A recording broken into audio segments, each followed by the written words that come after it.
নমস্কার, আমি মৌমিতা।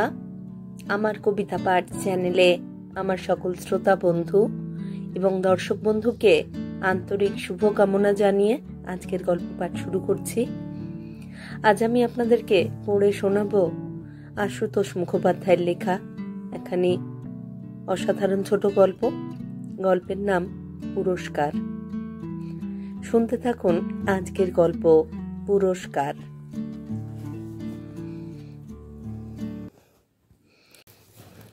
একটা বছর ঘুরে গেল। কি ঘুরে গেল? তারানাথ তার হিসেব রাখে না। জীবনে সে কিছু হিসেব করেছিল, কিন্তু উপরতলার ইচ্ছের সঙ্গে সে হিসেবটা মেলেনি। তারানাথ তা বরদাস্ত করতে চায়নি।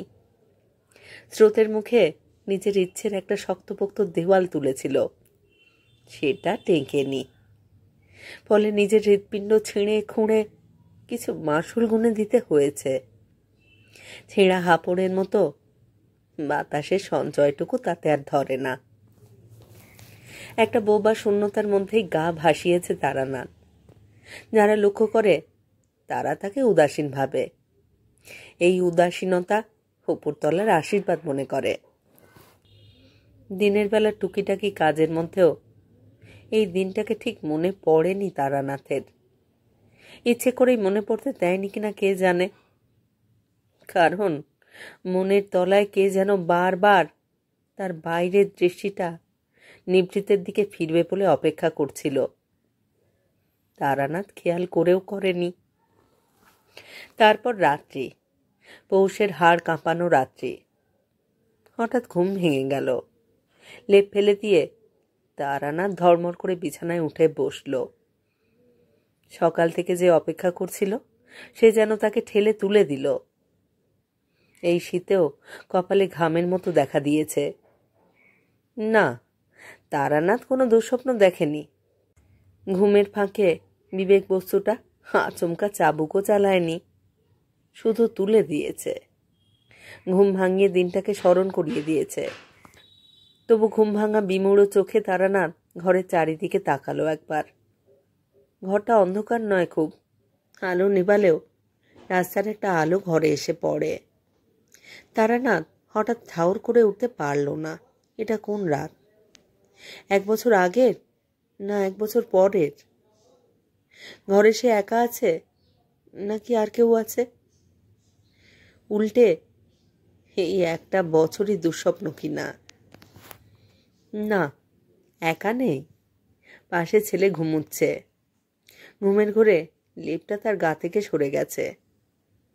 তারানাথ টেনে ঠিক করে দিল। তারপর আস্তে আস্তে বিছানা ছেড়ে নামল।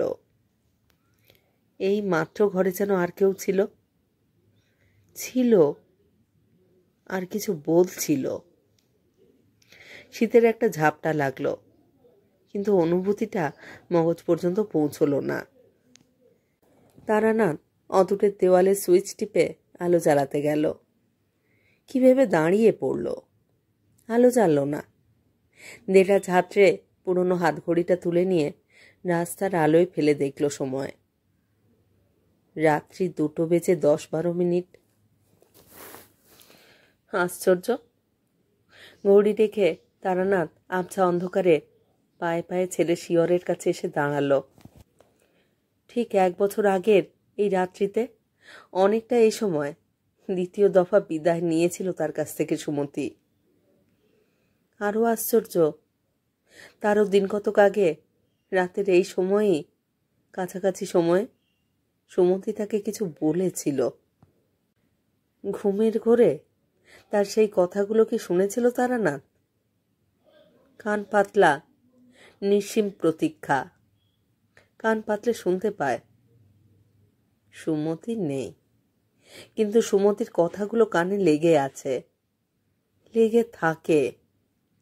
শুধু এই কথা নয়, আরো অনেক দিনের অনেক কথা। আর হাসির ছোঁয়া লাগা তার গলার স্বরটুকু।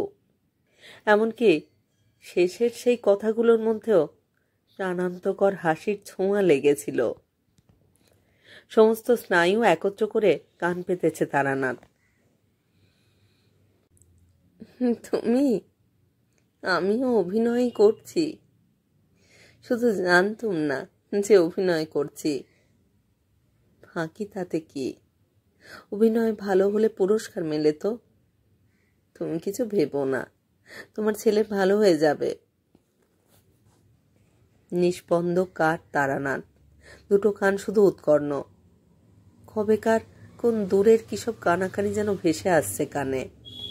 তারানাথ ভাবতে চেষ্টা করে, কি যেন হয়েছিল, কারা যেন কি বলা বলি করছিল। দেওয়াল ফুঁড়ে ফুঁড়ে সেই সব কথাগুলো কানে বিঁধেছিল। সেবারে একটা মুখরোচক জটলার উপলক্ষ পেয়েছিল বাড়ির অন্যান্য ভাড়াটেরা, কিন্তু সেবারের মতন জমজমাট জটলার সুযোগ আগেও বুঝি পায়নি। উপলক্ষ আর কিছু নয়, সুমতির নিউমোনিয়া হয়েছিল। ডাক্তার এসে রায় দিয়ে গিয়েছিল ডাবল নিউমোনিয়া। কি করে ভালো রকম ঠান্ডা লেগেছে, বুকের দুদিকই ধরে গেছে। কর্তব্যের খাতিরে অন্যান্য ভাড়াটেদের বউয়েরা এসে দেখে গেছে। কি করে ভালো রকম ঠান্ডাটি লেগে থাকতে পারে তা তারা ভালোই জানে। শীত কাতুরে সুমতির ঠান্ডা লাগার দাঁতের কথা এ বাড়ির কে না আর জানে। এ নিয়ে কত সময় ঠাট্টা তামাশাও করেছে অন্য ভাড়াটেদের বউয়েরা। শীত পড়তে না পড়তে সুমতির গলায় কমফর্টার উঠল। ঠাট্টা তারানা তো করত, দেখলেও ওর কাঁপুনি ধরে বলে কত সময় ভরা শীতে শুধু একটা গেঞ্জি ভিন্ন আর কিছু হয়তো গায়ে তোলেনি তারানাথ। সুমতিকে আটকে উঠতে দেখলে বলেছে, আমার শীত তো সব তুমি নিয়েছ, ঠান্ডা কোথায়? রাত্রিতে গায়ের জামা খুলে সুমতি হুড়মুড় করে লেপের তলায় ঢুকে হি হি করে কাঁপতে কাঁপতে আষ্টে পৃষ্ঠে জাপটে ধরেছে তাকে। দাঁড়াও, গা গরম করে নি, যে শীত। তারানাথের বেচাল অবস্থা দেখে চোখ পাকিয়েছে। এই ভালো হবে না বলছি, তুমি না আশ্রমে ঘোরাফেরা করছো আজকাল? সেই জন্যেই তো তোমাকে একটু সাহায্য করার বাসনা। যে শীত। তারানাথের অবাধ্য হাত ঠেলে সরাতে চেষ্টা করে গোটা লেপটা। টেনে নিয়ে সরে যেতে চেয়েছে সুমতি। সাহায্য করতে হবে না, ছাড়ো বলছি। তারানাথ অনেক সময় অবাক হয়েছে। সুমতির স্বাস্থ্য রীতিমতো ভালো, গরমের দিনে 4 বার করে স্নান করে, অথচ শীত পড়লে কি কাবু। কিন্তু অন্য ভাড়াটে গিন্নিদের জটলায় দরদে ছিটে ফোটাও ছিল না। তাদের আলোচনা শোনবার জন্য কানও পাতেনি তারানাথ। এমনই বাড়ি এটা যে এর ভিতরের 4 দেওয়ালের কথা আপনি কানে আসে। তারানাথেরও কানে এসেছে কেমন করে? না, সুমতির ডবল নিউমোনিয়া শুনে জটলাকারিণীদের একজনও এতটুকু বিস্মিত হয়নি। হবে না, ঠান্ডা লাগবে না? এই কনকনে ঠান্ডায় রাত্রি 1টা নেই, 2টো নেই, 3টে নেই। কতদিন এই বাড়ির কতজন লোক ওই অভিসারিকাকে একা রাস্তায় দেখেছে, ভোর রাতেও দেখেছে। হয় কোথাও যাচ্ছেন, নয়তো কোথাও থেকে ফিরছেন। যে রাস্তা, সেই নিশুতি রাতে একা পুরুষ মানুষেরই বেরুতে ভয় করে। কিন্তু ওই মেয়ের ভয় ডর বলে কিছু আছে? দেখা হলেও বা চিনলেও কেউ কিছু জিজ্ঞাসা করেনি, কারণ সুমতি তখন এ বাড়িতে থাকে না। আর কেন থাকে না তাও সকলেই জানে। ওদিকে তো ননির শরীর শীত লাগলো তো জমে গেল, হবে না ডবল নিউমোনিয়া? অমন নির্জলা অভিসারের পুরস্কার মিলবে না? সুমতির পুরস্কার প্রীতি সকলেই জানে এরা। তার পাওয়া কাপ, সোনার মেডেল, রূপোর মেডেলগুলো সে ঘটা করেই দেখাতো সকলকে। যে অনুষ্ঠানে এইসব বাড়তি পুরস্কার মিলত না, সেই প্রতিষ্ঠানের প্রতি মনে মনে বিরূপ হতো সুমতি। প্রায় ছেলেবেলা থেকেই পুরস্কারের প্রতি লোভ সুমতির। গরিব ঘরের মেয়ে, বাপ নেই, 5-5টা ভাই বোন নিয়ে তার মা তার মামার গলগ্রহ। মামার অবস্থা মন্দ নয়, তারও ছেলেপুলে আছে। সেই মামাতো ভাই বোনেদের সঙ্গে নিজেদের তফাৎটা প্রায়ই অনুভব করতে হতো। অনেক দিনের বঞ্চনার ফলে বাড়তি সম্মানের লোভের প্রতি ঝোঁক তার। ভাগ্যের হাতে মার খেয়েছে, নইলে সে যে কোনো অংশে কারোর থেকে কম যায় না, এটা প্রতিপন্ন করবার জন্য মন উন্মুখ হয়ে থাকত। লেখাপড়ায় তেমন টান বা মাথা নেই, দেখিয়ে শুনিয়ে দেবারও কেউ নেই। তাই পড়াশুনোর ব্যাপারে সম্মান লাভ কখনো বরাতে জোটেনি। কিন্তু স্কুল থেকে বরাবর প্রাইজ নিয়ে আসতো, অভিনয়ে বা আবৃত্তিতে সকলকে ছাড়িয়ে। সেই পুরস্কার একমাত্র সুমতি ছাড়া বাড়িতে আর কেউ কখনো বড় করে দেখেনি। দ্বিতীয় বিভাগে স্কুল ফাইনাল পাশ করবার পরে মামার পড়ায়নি। প্রথম 2-3 বছর 2-একটা পাত্রের সন্ধান করেছে, তারপর হাল ছেড়েছে। ওদিকে তার থেকে ছোট মামাতো বোনেদেরও ভালোই বিয়ে হয়ে গেছে। এই ব্যাপারেও সুমতি মনে মনে তাদের থেকে বড় গোছের সম্মান আশা করেছে জীবনে হঠাৎ একদিন কেউ আসবে, সকলে অবাক হবে। দারিদ্র্যের প্রতি ছেলেবেলা থেকেই বিতৃষ্ণা সুমতির। এর উপর একদিনের একটা দৃশ্য বিভীষিকার মতো বুকে চেপেছিল তার। ছুটির দিনে পাড়ার অবস্থাপন্ন বয়স্ক মেয়েরা দুপুরে বাড়ি এসে জোর করেই তাকে ধরে নিয়ে যেত। পাড়ার মেয়েদের সাংস্কৃতিক প্রতিষ্ঠান আছে একটা, স্টেজ ভাড়া করে বছরে কম করে 2টো নাটক করে তারা। সেখানে এই গরিব ঘরের মেয়েটি সব থেকে বড় আকর্ষণ। সেই সময় সেই সকলের গরবিনী, মুকুটমণি। অতএব ছুটির দিন রিহার্সাল বা আলোচনা থাকেই। সেখানকার আসন থেকে বিকেলের আগেই বাড়ি ফিরছিল একদিন। প্যাচপ্যাচে গরমের সময় সেটা, বাতাসে তপ্ত হলকা। বাড়ির দাওয়ায় পা দিয়েই সুমতি একটা দৃশ্য দেখে থমকে দাঁড়ালো। তারপর বুকের ভিতরে কি যেন ঘটে যেতে লাগলো। এই গরমেও বাইরের দাওয়ায় ছায়ায় দেওয়ালে ঠেস দিয়ে ঘুমোচ্ছে একটা মাঝবয়সী ভিখিরি মেয়ে ছেলে। বিবর্ণ ছেঁড়াখোড়া একটা শাড়ির মতো কিছু দেহে জড়ানো, মুখের দিকটা নগ্ন প্রায়, অস্থি চর্মসার কঙ্কাল একটা। তারই বুকের উপর হুমড়ি খেয়ে পড়ে তেমনি একটা রুগ্ন বছরখানেকের বুভুক্ষ শিশু, দড়ি বোটা শুকনো স্তনপিণ্ডটা যতটা সম্ভব মুখে পড়ে খাদ্য আহরণের প্রাণপণ চেষ্টা করছে। কিছু পাচ্ছে না বলে শীর্ণ 2 হাতে কঙ্কালসার দেহটা আরো বেশি করে আঁকড়ে আঁকড়ে ধরছে সে। ভিখিরি মেয়েটা ঘুমোচ্ছে কি মরে পড়ে আছে হঠাৎ ঠাহরও হয় না। এই দৃশ্যটাই সুমতি আর ভুলতে পারেনি বোধহয়। মনে পড়লেই সমস্ত শরীর যেন অবশ হয়ে যায় তার। একটু দেরিতে হলেও সুমতির বিয়ে হয়েছে। দেখতে সুশ্রী, স্বাস্থ্য ভালো। সঙ্গতি থাকলে বিয়ে অনেক আগেই হয়ে যাবার কথা। ছেলের তরফ থেকে সাগ্রহে বিয়ের প্রস্তাব এসেছে শুনে সুমতি প্রথমে অবাকই হয়েছিল। তারপর যখন শুনল ছেলে প্রাইমারি স্কুলের মাস্টার, ঘোর অবজ্ঞায় মনে মনে প্রস্তাবটা বাতিলই করেছিল সে। মামা অবশ্য বলেছে পাত্রের সকালে চাকরি, দুপুরে আর বিকেলে টুকটাক এটা ওটা সেটা করে কিছু রোজগার হয় তার। সুমতি তবু সায় দিতে পারেনি। কিন্তু এইখানে এই তারানাথের সঙ্গেই তার বিয়ে হয়েছে। তারানাথ মামার পরিচিত, দাদাদের পরিচিত এবং সকলের মতে চমৎকার ছেলে। সুমতি জানেও না সে নাকি তাকে অনেকদিন দেখার পরেই এভাবে আগ্রহ প্রকাশ করেছে। চমৎকার না হোক, বিয়ের পরে সুমতিরও মন্দ লাগেনি অবশ্য। ঠান্ডা মেজাজের ভালো মানুষ তারানাথ, ধর্মভীরু, মাঝে মাঝে কোন এক আশ্রমে স্বামীজির কাছে যায়। তাকেও পার কয়েক নিয়ে গেছে। স্বল্প ভাড়ার খুপড়ি 2খানি ঘর তারানাথের। আগে 1খানা ছিল, বিয়ের পর চেষ্টা চরিত্র করে পাশের চিলতে ঘরটাও সংগ্রহ করেছে।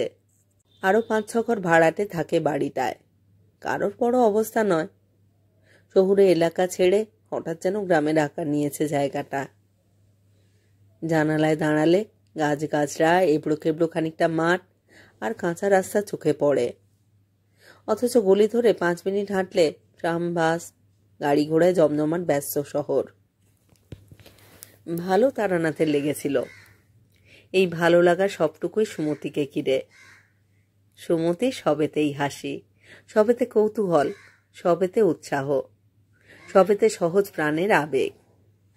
অদূরে চক্রবর্তী বাড়ির বাঁধানো পুকুর আছে একটা, পাড়ার মেয়ে বউদের চান করতে দেখে তারও পুকুরে চান করবার শখ। আশ্রমে যায় বলে তারানাথকে ঠাট্টা করে, কিন্তু অশ্বত্থতলায় রাস্তায় যাতায়াতের সময় সেখানকার জীর্ণ কালো ভৈরবী মন্দিরের উদ্দেশ্যে 2 হাত কপালে ঠেকিয়ে প্রণাম করতে ভোলে না। পাড়ার এক পাগল ছোকরা দুবেলা তারস্বরে গান করে যেত। সুমতি সভয়ে দেখত তাকে।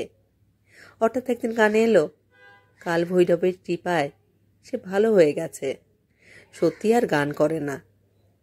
তারানাথ একদিন দেখল ছোকরা চলে যাচ্ছে, আর জানালায় দাঁড়িয়ে সুমতি তার উদ্দেশ্য 2 হাত কপালে ঠেকাচ্ছে। তারানাথ অবাক, ও কি? সুমতি অপ্রস্তুত। মায়ের দয়া পেয়েছে, ওর মধ্যেও আছে নিশ্চয় কিছু। শুধু এই নয়, অদূরে কাদের আম গাছ থেকে ছেলেরা আম পাড়ছে। সুমতি দাঁড়িয়ে গেল দেখতে। হরেক রকমের ফেরিওয়ালারা যাচ্ছে। সুমতির যেন উকি দিয়ে দেখা চাই, কি যায়। বরুণের সামনেই তারানাথ এইসব নিয়ে কতদিন কত রকমের ঠাট্টা করেছে সুমতিকে, ঠিক নেই। বরুণ তারানাথের দুঃসম্পর্কের ভাই, আবার অন্তরঙ্গ গুরু ভাই। আশ্রমের স্বামীজির কাছে সেই তারানাথকে টেনেছিল। বরুণ কিন্তু সর্বদা সুমতির দিকে টেনে টেনে কথা বলে। যত ঠাট্টাই করো দাদা, এই জীবনটা বৌদির জন্যই তরে গেল। সুমতির মন মেজাজ বদলাতে লাগলো ছেলের বছরখানেক বয়স হওয়ার পরে। রুকা ছেলে, একটানা একটা ভোগ লেগেই আছে। ওদিকে আশ্রমের প্রতি টান বাড়ছে তারানাথের। সকালের প্রাইমারি স্কুল ছাড়া বাড়তি রোজগারের দিকে তার তেমন মন নেই আর। কিছু বললে হেসে জবাব দেয়, 2 দিন বাদে হেডমাস্টার হয়ে যাব। একরকম করে চলে যাবে তখন। কিন্তু হেডমাস্টারের মাইনে তো 130 টাকা, তাদেরও তো অনেক জায়গায় ছেলে পড়িয়ে তবে চলে। সুমতি ভ্রুকুটি করে, আসলে তুমি রাম কুঁড়ে। সংসারের খরচে টান ধরেছে। মাসের 20 দিন না যেতে যেতে সুমতি অন্ধকার দেখে চোখে। সুমতির চোখের সামনে বাড়ির দাওয়ায় সেই ভিখিরি মেয়ে আর বুভুক্ষু শিশুর দৃশ্যটা ভেসে ওঠে। তারপর থেকে বুকের তলায় একটা অজ্ঞাত ত্রাস জমে উঠেছে তার হাসি মুখ দেখে সেটা বোঝা যায় না সব সময়, কিন্তু একটা দুর্ভার চিন্তা সুমতিকে পেয়ে বসতে থাকে। মামার বাড়ির পাড়ার সেই মেয়ে প্রতিষ্ঠানের এক দঙ্গল মেয়ে বাড়িতে এসে হাজির একদিন। আর জি, ঘটা করে এক নাটক অনুষ্ঠানে নামছে তারা। এবারে আর নেমন্তন্ন করে দর্শক আনবে না, রীতিমতো 2-5-10 টাকার টিকিট করা হবে। অতএব নায়িকার ভূমিকায় তাদের সুমতিকে চাই। সুমতি সানন্দে রাজি। গাড়ি করে তাকে রিহার্সালে নিয়ে যাওয়া আর দিয়ে যাওয়ার ভার প্রতিষ্ঠানের। আর ছেলের বাপের তো সকালে চাকরি, ছেলে রাখার ভাবনা কি। নাটক মঞ্চস্থ হলো। 1.5 বছরের ছেলে নিয়ে তারানাথ আর বরুণও দর্শক। তারানাথ সুমতির অভিনয় বিয়ের আগেও দেখেছে, কিন্তু এমনটি বুঝি আর দেখেনি। সে মুগ্ধ, বরুণও, আর মুগ্ধ অগণিত দর্শক। একজন বিশিষ্ট ভদ্রলোক তো সুমতিকে সোনার মেডেল দেবেন ঘোষণাই করে বসলেন। বাড়ি ফিরে বরুণের ঢালা প্রশংসার জবাবে তারানাথ টিপ্পনি কাটল, অভিনয় জিনিসটা আসলে তো ফাঁকি। আমি ফাঁকির গুণপনার তারিফ করি না। সুমতি মুখ টিপে হাসছে, বলল, পুরস্কার তো আর ফাঁকি নয়, সোনার মেডেলটা তো খাঁটি হবে। সেই শুরু। শহর কলকাতায় অ্যামেচার নাটক প্রতিষ্ঠানের সংখ্যা কম নয়। পছন্দ মতো নায়িকার অভাব লেগেই আছে। মেয়ে ক্লাবে সেই অভিনয় দেখে তেমনই এক প্রতিষ্ঠানের লোক বাড়িতে এলো। প্রস্তাব, সুমতি যদি তাদের নাটকে নায়িকার ভূমিকা গ্রহণ করে তাহলে খরচ খরচা বাদে বাড়তি কিছু টাকাও দেওয়া হবে তাকে। বলা বাহুল্য, সুমতির পরিচিত এক বান্ধবীকে ধরে নিয়ে এসেছিল তারা। অনুরোধ উপরোধে সুমতি দ্বিধায় পড়ল। 2 দিন বাদে আসছে বলল তাদের। শোনা মাত্র তারানাথ আপত্তি করল, বরুণও। কিন্তু এই আপত্তির ফলেই সুমতির গোঁ চাপল যেন। চোখ পাকিয়ে তর্ক করল, কেন করব না? মাসের 15 দিন না যেতে যেতে খরচের টানে চোখে অন্ধকার দেখি, সে খবর রাখো। বরুণ বলে, তুমি এই খরচ চালাবে নাকি? চালাবই তো, দোষ কি? সুমতি অভিনয় করেছে, সেখানেও পুরস্কার পেয়েছে। তারপর 3-4 মাস অন্তর তার ডাক এসেছে, আর তারপর তো বিভিন্ন প্রতিষ্ঠান থেকে মাসে মাসে ডাক আসছে। সুমতির নাম হয়েছে, নিজের ফি নিজে ডিক্টেট করে এখন।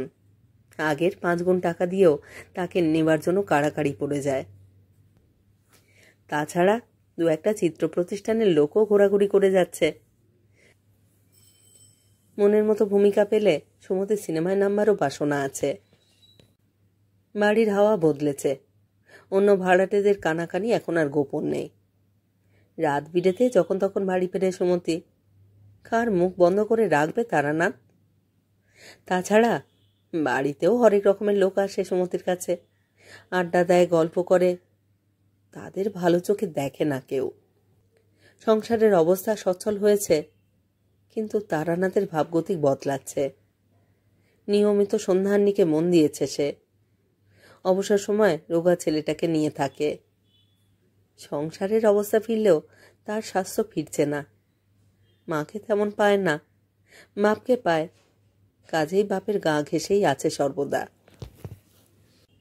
ভাবে তারানাথ, সুমতি সর্বদাই হাসি মুখ, কিন্তু এই হাসি বোধহয় সত্যি নয়।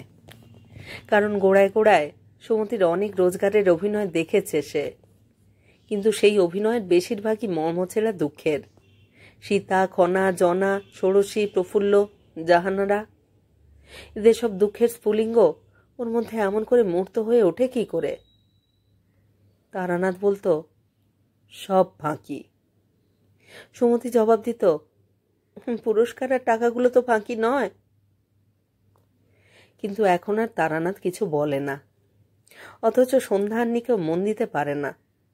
চেষ্টা করে চতুর্গুণ, ক্ষিপ্তও হয় চতুর্গুণ, খিটিরমিটির বাঁধে, বচসা হয়। বরুণ বলে, বৌদি ছেড়ে দাও, দাদা চায় না যখন। সুমতি জ্বলে ওঠে, তোমার দাদার মুরুদ জানা আছে। চোখে সেই ভিখিরির ছবি ভাসে, জোর দিয়ে বলে, সব অকৃতজ্ঞ, কারোর পরামর্শ দরকার নেই আমার। এবার সিনেমায় নামবো ভাবছি। তুমুল হয় একদিন। ভয়ে ছেলেটা ঘরের কোণে সেঁধিয়ে থাকে।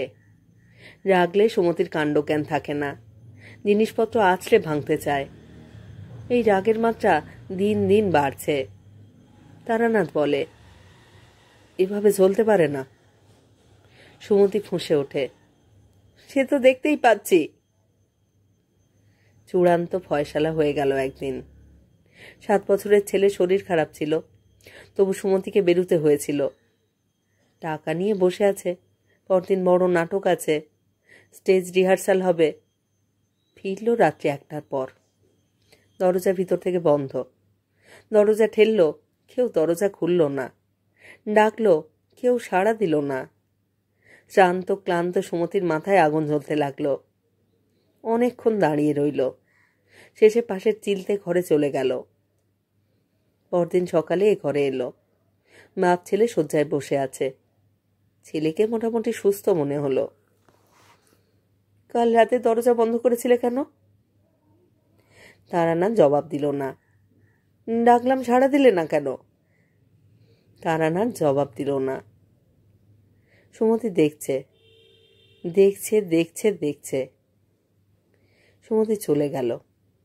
খানিক বাদে তারানাথকে একলা পেয়ে আবার সামনে এসে দাঁড়ালো, দেখল।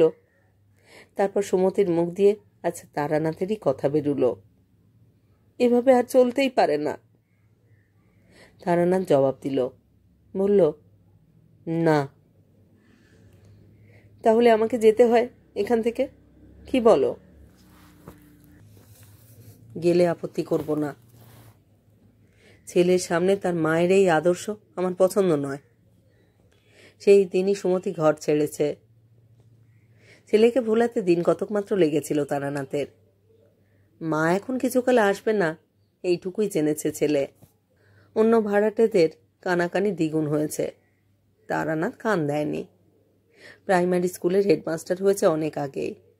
সকালে স্কুল করে, তারপর সমস্ত দিনরাত ছেলে আগলায়, আগে যেমন করত, আর ফাঁক পেলেই নাম জপ করে। কিন্তু 2 মাস যেতে না যেতেই মাথায় আকাশ ভেঙে পড়ল তারানাথের। দিন কতক জ্বরে ভোগার পর ছেলে আর চলতে ফিরতে চায় না। ডাক্তার দেখানো হলো। ডাক্তার আরো বড় ডাক্তার ডাকার পরামর্শ দিলেন। বড় ডাক্তার অনেক কিছু পরীক্ষা করলে সার্জেন এনে দেখানো হলো। শেষে রায় দিলেন দুরারোগ্য হাড়ের ব্যাধি, হাড় শুকিয়ে যাচ্ছে, চিকিৎসা বিজ্ঞানের প্রায় অসাধ্য ব্যাপার। আশ্রমে স্বামীজির দুপায়ে মাথা গুঁজে পড়ে রইল তারানাথ। স্বামীজি আশ্বাস দিলেন, ছেলে ভালো হয়ে যাবে, ছেলে ভালো হয়ে যাবে। প্রাণ ভরে মাকে ডাকো আর প্রার্থনা করো, বিশ্বাস রাখো ছেলে ভালো হয়ে যাবে।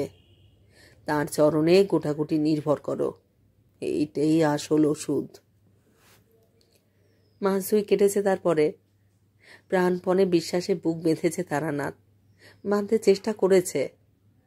সেদিন বরুণ বলল, বৌদি আশ্রমে এসেছিল হঠাৎ। তারানাথ চমকে উঠল প্রথমে, তারপর কর্কশ স্বরে জিজ্ঞাসা করল, ছেলের অসুখের কথা বলেছিস? বরুণ চুপ। কেন বললি? বলার দরকার কি ছিল? সবেতে বাড়াবাড়ি তোর। বরুণ বলল, স্বামীজি বলেছেন। তারানাথ গুম হয়ে বসে রইল। তারপর 3টে মাস কেটে গেল। আরো গোড়ায় গোড়ায় প্রায় তারানাথ ভেবেছে সুমতি আসবে, এলে আবার একটা অপ্রিয় কাজ করতেই হবে তাকে। ওর মায়ের চোখ থেকে ছেলেকে আড়ালে রাখতে হবে, অন্যথায় তার বিশ্বাসে ভাঙন ধরবে। এলে স্থির শান্ত মুখে সুমতিকে ফেরাতে হবে। কিন্তু সুমতি আসেনি। অথচ সে যে এই দিকেই কোথাও থাকে তাতে ভুল নেই, কারণ বাড়ির ভাড়াটেদের বা পড়শির কানাকানি এখনো তার কানে আসে। মাঝরাতে বা ভোররাতে অনেকে তাকে কোথায় কোথায় একা রাস্তায় দেখেছে। কেউ টিপ্পনি কাটে, অভিসার থেকে ফিরতে দেখেছে, কেউ বলে যেতে। এদিকে বিধাতার পায়ে দ্বিগুণ আত্মসমর্পণের চেষ্টায় তারানাথ। তবু কোথায় যেন সংশয়, কোথায় ভয়। ছেলের দিকে চেয়েছে, বুকের হাড় পাঁজর যেন দুমড়ে দুমড়ে ভাঙতে চায় এক এক সময়। তারপর প্রাণপণ চেষ্টায় সেই দৈবকেই আঁকড়ে ধরে আবার। সেদিন রাতে কি হলো কে জানে, কার প্ররোচনায় কে জানে। রাত্রি তখন 1টা বেজে গেছে। ঘুমন্ত ছেলে শিয়রে বসে জপ করতে করতে কেমন মনে হলো, এতদিনেও তেমন কিছু উন্নতি দেখা যাচ্ছে না। বুকের ভিতরটা ডুকুরে উঠল তারানাথের। তারপরেই আচমকা কি যেন মনে পড়তে নিষ্পন্দ কয়েক মুহূর্ত। আশা আছে, আশা নিশ্চয় আছে, এতদিন মনে পড়েনি কেন? উঠল, গরম জামাটা গায়ে চাপিয়ে নিল। ছেলে সমস্ত রাতে একবারও জাগবে না। সন্তর্পণে রাস্তায় এসে দাঁড়ালো সে। শীতের হাওয়া গায়ে বিঁধল, কিন্তু তারানাথ টের পেল না। প্রায় 1/2 মাইল পথ ভেঙে নিজেকে সমর্পণ করবে বলে সেই জায়গায় এসে দাঁড়ালো। চক্রবর্তীদের পুকুরের পাশ কাটিয়ে অশ্বত্থতলার সেই আপদনাশিনী জীর্ণ কালো ভৈরবীর মন্দিরের সামনে। পরক্ষণে বিষম চমকে অস্ফুট আর্তনাদ করে উঠল তারানাথ। কে কে? বন্ধ মন্দিরের সিঁড়িতে মাথা রেখে পড়ে আছে একজন রমণী। এই জমাট বাঁধা শীতেও গরম জামা নেই গায়ে। তড়িৎ পৃষ্ঠের মতো সেও ছিটকে উঠে দাঁড়ালো, ঠকঠক করে কাঁপতে লাগলো। তারপর আর্তস্বরে বলে উঠল, তুমি তুমি এখানে কেন? ছেলে কোথায়? ছেলে কেমন আছে? তারানাথ নিষ্পন্দ, কাঠ। অস্ফুট স্বর নির্গত হলো একটা, তুমি এখানে? আমি এখানে নতুন নই, 3 মাস ধরে রোজ আসছি। ছেলে কোথায়? সে কেমন আছে? ভালো, ঘুমুচ্ছে। বড় করে দম নিল একটা সুমতি। উত্তেজনা সংযত করতে চেষ্টা করল। তারানাথের মনে হলো এ যেন সুমতির নয়, সুমতির প্রেত। সুমতিও দেখছে তাকেই। দাঁড়াতে কষ্ট হচ্ছে। বলল, মায়ের ডাক মা না শুনে পারে? আমি আসবো না তো কে আসবে? তারানাথ চেয়ে আছে ফ্যালফ্যাল করে। সুমতি হঠাৎ হাসলো একটু, বিবর্ণ হাসি, কিন্তু অনেকটা আগেরই মতন। টেনে টেনে বলল, দেখছো কি তুমি? আমিও অভিনয়ই করছি। ফাঁকি, তাতে কি? অভিনয় ভালো হলে পুরস্কার তো মেলে। তুমি কিছু ভেবো না, তোমার ছেলে ভালো হয়ে যাবে। হঠাৎ কাঁপুনির চোটে সুমতি পড়েই যাচ্ছিল। তারানাথ ধরে ফেলল, আর সঙ্গে সঙ্গে আঁতকে উঠল। সুমতির গা পুড়ে যাচ্ছে, একটু বাদে প্রায় বেহুঁশ। ডাক্তার বললেন নিউমোনিয়া, আশা নেই, অনেক দেরি হয়ে গেছে, মুখের দুদিক ধরে গেছে। সুমতি তারপর শেষ বিদায় নিয়েছে।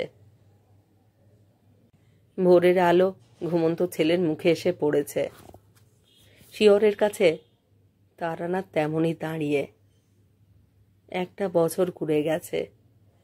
ছেলের স্বাস্থ্য অনেকটা ফিরেছে মনে হয়। পুরস্কার মিলেছে হয়তো, কিন্তু পুরস্কারের এত বড় ভার তারানাথ একা বইবে কি করে? কেমন লাগলো আপনাদের আজকের গল্প পুরস্কার?